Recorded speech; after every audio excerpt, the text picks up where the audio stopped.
बर्तमान बड़ खबर पाणीपाग को नहीं बड़ सूचना नुआ अपडेट तेज जाड़े थरुची सारा ओडिशा सेबड़े राज्य को माड़ी आसूची डबल लघुचाप हेबो कि पुणी प्रबल वर्षा जानिबा डिटेल्स इनफॉरमेशन ता पूर्व वीडियो को लाइक करंतु जदि पारुछंती आपनकर सांगसाथी मानको वीडियोटी को शेयर करनियतु जदि फ्रेंड्स आपण माने हमर ई चैनल ले नुआ ही वीडियो देखुछंते पूर्व केबे भी सब्सक्राइब करहाती तेबे हाती चैनल को सब्सक्राइब करसी तो पाखरे आस्तुवा बेल आइकन को बजे रखतांतो तेबे जाड़े थरुची ओडिशा तळमा हेउची तापमात्रा पश्चिम नहीं अभ्यंतर ओडिशा सबुठी शीतर लहरी देखा मिली संज नईवा पर धीरे धीरे शीतर प्रकोप वृद्धि पाता बेले सकाळ 9टा पर्यंत प्रबल ठंडा अनुभूत होचे किछि स्थान में कुहुड़ी देखा मिलूँ उत्तर पश्चिम दिगर ओडिशा मध्यकू शुष्क ठंडा पवन प्रभाव होता शीत बढ़ुवा बेले आज 3 जिला को येलो वार्निंग जारी करिछि पाणीपाग विभाग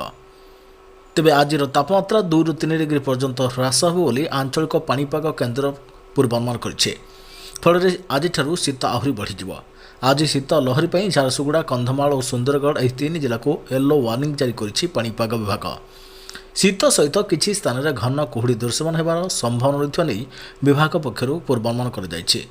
तेणु सतर्क जहाँकि गाड़ी चालक मानक सतर्क सावधान रहिबाकू कुहाଯାଇଛି सेपटे आसंताकाली ठारू पागरे विशेष परिवर्तन हेब नहीं मात्र शीतर प्रभाव रहिबा वर्षा हेबार मध्य संभावना रही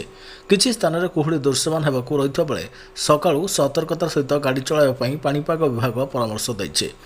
उपकूलवर्ती और दक्षिण अभ्यंतरण जिलागुड़िक तापमात्रा स्वाभाविक ठारू 3 डिग्री कम रही बेले उत्तर अभ्यंतरण ओडिशा रे तापमात्रा 4 ରୁ 5 डिग्री कम रहिबो सेपटे सत हेबो कि पांजी लेखा रही 11 ରୁ 15 भितर पुणी बात्या नवेम्बर 17 रे पुणी राज्य को माड़ी आसुछि बड़ लघुचाप बंगोपसागर दाना बांधिब पुणी एक लघुचाप तेबे सावधान ओडिशा को माड़ी आसुछि बड़ विपद सत हेबो कि पांजी लेखा नवेम्बर 17 रे बड़ लघुचाप ओडिशा पर पड़िबो प्रभाव तेबे जहाँकि लेखा होछि पांजी रे 11 ରୁ 15 तारिख भितर पुणी बात्या तेबे 11 ରୁ 15 तारिख भितर पुणी बात्या लोकों मन में पशिलाणी छनका यार भितर बंगोपसागर दाना बांधिलाणी आउ एक लघुचाप तेबे एबेठारु सतर्क एवं सावधान हो जातु कहीं नवेम्बर 17 रे पुणी आसुछि बड़ लघुचाप राज्य होई पारे बड़ वर्षा तेबे जहाँकि नवेम्बर 27 तारिख में आसुछि पुणी एक बड़ लघुचाप जहाँकि पूर्व मध्य 5 रे लेखा थिला अक्टोबर 27 रु नवेम्बर 11 मध्य नवेम्बर 4 ରୁ 8 मध्य एवं नवेम्बर 11 ରୁ 15 मध्य देशर पूर्व उपकूल राज्य एवं ए राज्य पूर्व उपकूल जिला मानकरे लघुचाप सृष्टि होई महाबात्यार प्रचंड वायु प्रभाव सामुद्रिक जुआर बन्या वित्पातर प्रकोप अनुभूत हेबो जेमिति कि पूर्व लेखा थिला अक्टोबर 27 रे बात्या हेबा नै तेबे बात्या